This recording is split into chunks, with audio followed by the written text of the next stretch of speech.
The hushed whisper of Sunday morning, the familiar scent of hymnals and freshly brewed coffee. You're there, aren't you? Sitting in the pew, a ghost among the living, a phantom limb aching with a pain no one can see. Around you, hands are raised, voices swell in praise, shouts of joy echo through the sanctuary. But your soul, it feels like a lead weight, anchored deep within you, refusing to lift. You try, don't you? You force a smile, mouth the words, even lift a hand, just a little, hoping no one notices the tremor, the hollowness behind your eyes. You perform joy, because that's what's expected, right? That's what faith looks like. This performance, this relentless striving to appear whole when you feel utterly broken, it's exhausting. It's a secret burden you carry, heavy and isolating. And perhaps, just perhaps, this very performance, this noise of forced worship, is precisely what's keeping you from the very God you desperately seek. If you recognize this feeling, this profound dissonance between outward show and inward struggle, then you are not alone. There's a quiet revolution brewing, a gentle uncovering of a truth so profound it might just change everything you thought you knew about faith and suffering.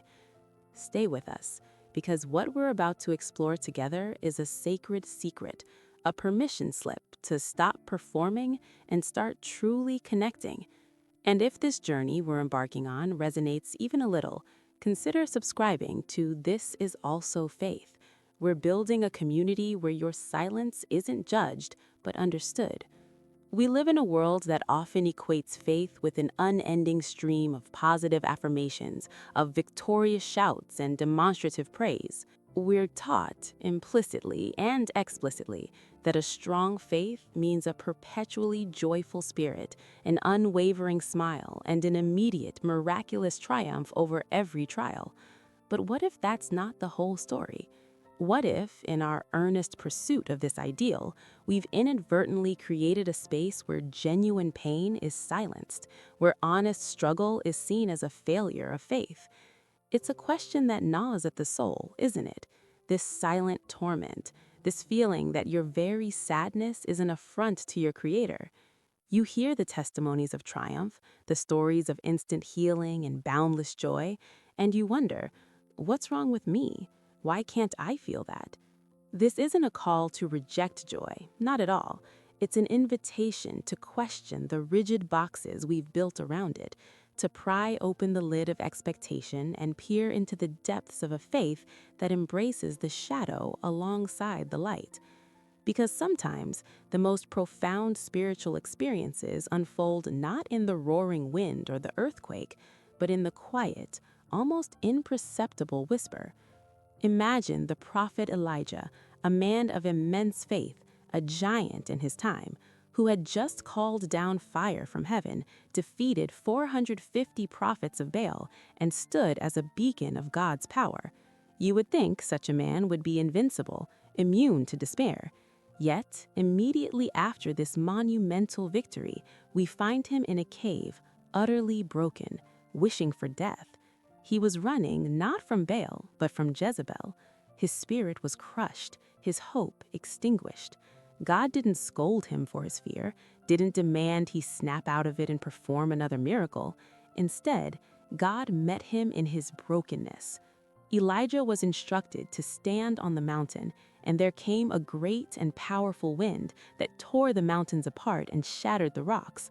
But the Lord was not in the wind. After the wind, an earthquake, but the Lord was not in the earthquake.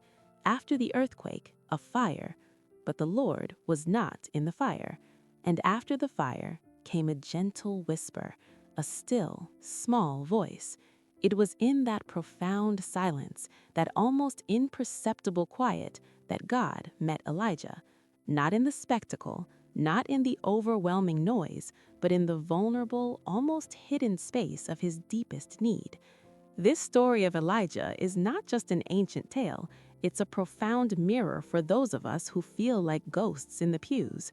We are surrounded by the wind, the earthquake, the fire of modern worship, the loud music, the charismatic sermons, the collective emotional highs. And in all that glorious noise, we can feel utterly lost, convinced that God must be somewhere else, somewhere we can't reach because our own hearts are too heavy to resonate with the overwhelming crescendo.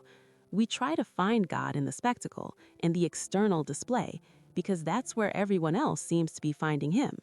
But what if, like Elijah, we're missing the whisper because we're so focused on the roar? What if our very attempts to conform to the outward expressions of faith are actually creating a barrier, preventing us from hearing the subtle, intimate voice of God that seeks us in our quiet brokenness? Consider Jesus himself, the Son of God, who healed the sick, raised the dead, and walked on water. Yet even he sought solitude, often withdrawing to quiet places to pray. He didn't always perform miracles in grand public displays. Sometimes he touched a leper in a quiet corner, spoke to a woman at a well, or wept openly at the tomb of a friend. His ministry was full of vibrant interactions, yes, but it was punctuated by profound moments of silence, of withdrawal, of intimate communion with his Father in spaces devoid of human clamor. Think of his 40 days in the wilderness, a period of intense spiritual warfare and profound solitude, or his agony in Gethsemane, a garden of silent suffering, where his disciples slept while he wrestled with the weight of the world. In these moments, Jesus wasn't performing for an audience. He was simply being with God in the rawest, most vulnerable state. These weren't moments of exuberant praise. They were moments of deep, often painful communion. These weren't moments of outward joy. They were moments of internal wrestling, of submission, of profound reliance on a divine presence that often manifests in the stillness. This challenges the narrative, doesn't it? The one that tells us our faith must always be loud, always visible, always triumphant. It suggests a different path, a hidden truth, that sometimes our silence is worship, that our quiet suffering, our honest wrestling, our inability to perform the expected joy can be a more authentic form of communion than any shouted praise. It's a radical idea, especially in religious contexts that often prioritize collective expression over individual spiritual journey. But it's a vital one, a lifeline for those of us who feel suffocated by the pressure to be perpetually on, perpetually joyful, perpetually fixed. Perhaps the noise of worship, the constant demand for outward expression, has become a distraction from the deeper work of the soul. We become so focused on the external markers of faith, the right words, the right postures, the right emotional displays, that we lose touch with the internal landscape. We are so busy trying to do faith that we forget how to be with God. And when our souls are heavy, when depression casts its long shadow, when anxiety whispers its relentless lies, this pressure to perform only intensifies the pain. It creates a profound sense of guilt, a feeling that your very brokenness is a sign of spiritual failure. But what if it's not? What if your heavy heart, your quiet tears, your inability to raise your hands in triumph is not a lack of faith, but a testament to its enduring presence, a quiet persistence in the face of overwhelming odds? The secret truth is this: God meets us in our silence. He meets us in our tears. He meets us in the weary sigh that escapes our lips when no one is listening. He doesn't demand a performance. He desires presence. He isn't looking for perfectly articulated prayers. He's listening for the groans of a heart that can't find the words. Your silence, your quiet struggle, your hidden pain, these are not obstacles to your faith. They are pathways to a deeper, more authentic connection. They are the sacred spaces where the gentle whisper of God can finally break through the cacophony of expectation and shame. This isn't a quick fix, not a sudden miracle that erases all your pain.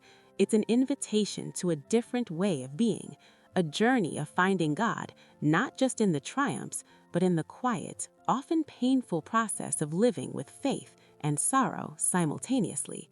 Your silence is not empty. It is a sacred space, a form of worship that is deeply cherished.